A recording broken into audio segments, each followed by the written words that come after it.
Look, let me tell you, that course Mbaka laid on Ogechi can as well be the same course laid on those other two people. Because Fanchani knew the same thing Kafakulu. They got to go. Fanchani knew the same thing Kafakulu. So Ogechi as guilty as Jpac and the local government chairman. In fact, Jpac and local government chairman do even more guilty than Ogechi. So why going to bring back old videos? Up till today, I am still up till now. I'm still waiting for somebody who will prove to me wrong.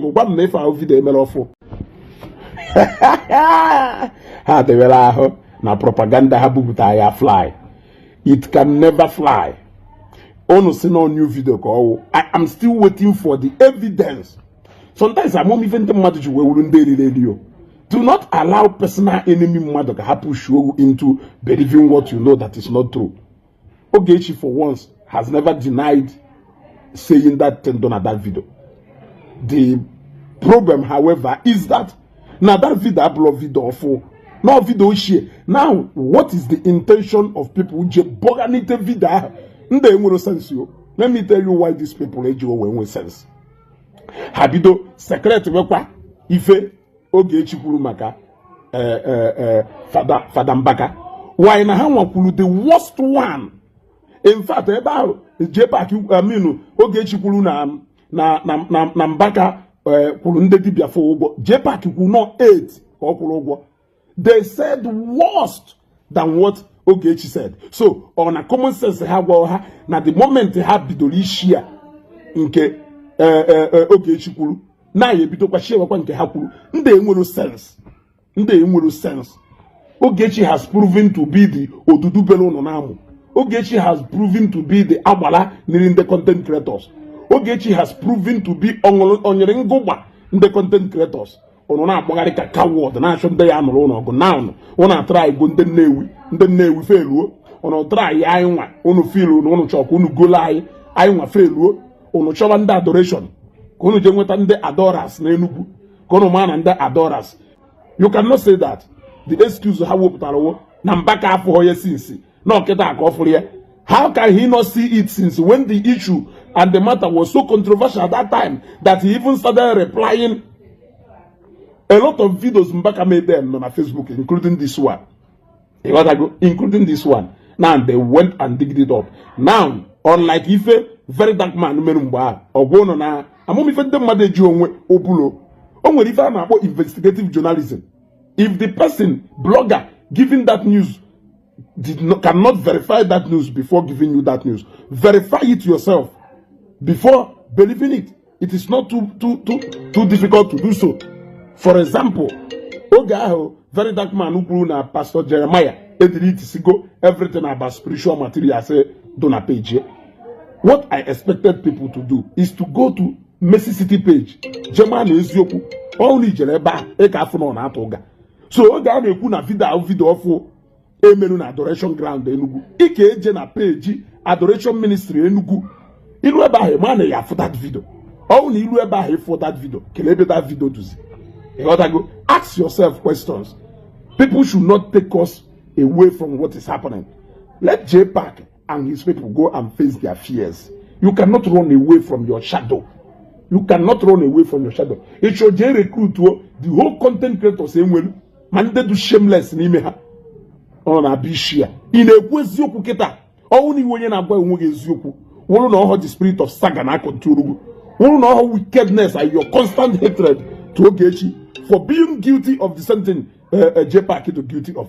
Why will you go and resurrect old videos? Nay, share only one portion of that video, forgetting that now those two other people may get worse than and do the same thing. Nay, so Jpac ikuketa no ndo kadirie ka local government chairman ukuru mboten that apology to Enugu.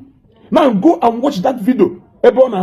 You cannot doubt me. If you are doubting me, I am stating the fact. I cannot be lying at this age. After giving that word of assurance to people, only to find out that Nedrodo is sure of what you are saying. You are only making up those stories. Go for Zion. At the end of the day, policy that you are a man of value and standard. say no when gang up of people manipulate you. Why did they not manipulate me? Have I not shown you that I'm wiser than you? Have I not shown you that I have more standard and value more than you? If they can manipulate you, why did they not manipulate me as you go? I am asking you a question. So deal with it. Deal with it. If you circulate the video, circulate yanke Jpac and a local government chairman, Governor Eziopu, circulate yanke. Otherwise, I want somebody to still prove to me that the mother na say she made the video again stating that no kuriye or denying no kuhe. So denying whether na made the video upload the issue. The issue here is that then whether na go wana ajum no kuriye ko no kuhe, what of nke Jpac and a Governor Eziopu he kuriye ko na he kuhe upload the same thing. They said even worse.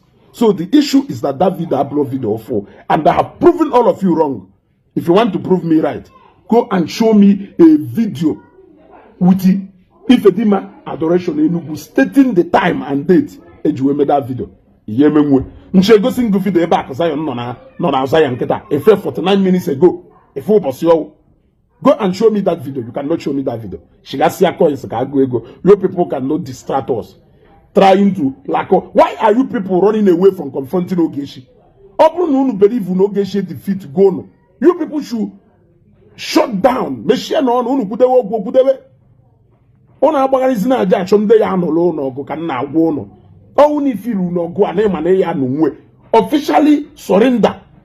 Onye surrender lo egbe osokwenya wo onye ohi ka onye police surrender la egbe dewe nana. Onye ohi a ga ni ugba egbe man not very heartless. When you surrender onye ha mara na ida abiazi onye ha retreat ye mgbe ya ekpude ekpe udo mgbe ndị senate ya atụ mmadụ nga after all onye kwuru okwu ka ya atụ ngo brongo ndị nnewichi no go onye kwuru okwu ka ya no so go brongo but owu na imani ike no go ha do instead of ida agbagari eji asho ndị ye recruit like coward.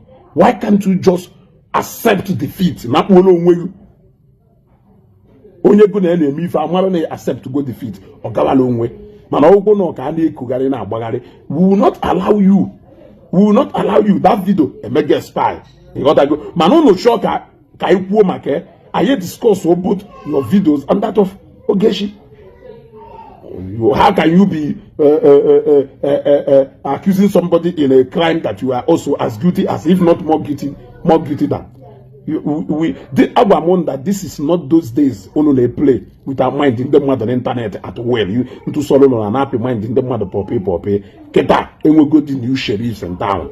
The other go, we can counter you with that your lies. We look fat, we throw away those fictions in the water. That video awful, and up to today. Video awful, only 2 days ago. I was there. I was there. Go see me evidence or do difficult. Go see me evidence. Unuko can do two Matthias higher de Kufusi Okuano. Nering Geba Bomba. A can only marry a canabani mefa. What evidence go same no video of can make sure no. Up till today. Unwepuhonye so say Bunison through vida na page in the adoration. So say Bunison for that video na page in that adoration. Ndo zoni na for her. I'm not doing the Bunison so na then I serve mass na adoration. Ojuwe wuru so nya from Bemelie.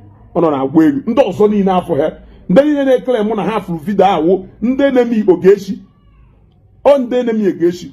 It's not even as if na ha Africa adoration on Mbaka n'anya ọkwa ndị ahụ with some people na-akọ Mbaka ọnụ na-asị ojukonye this prophecy about Nigeria, but for the sake of Ogechi they are with Mbaka in this moment.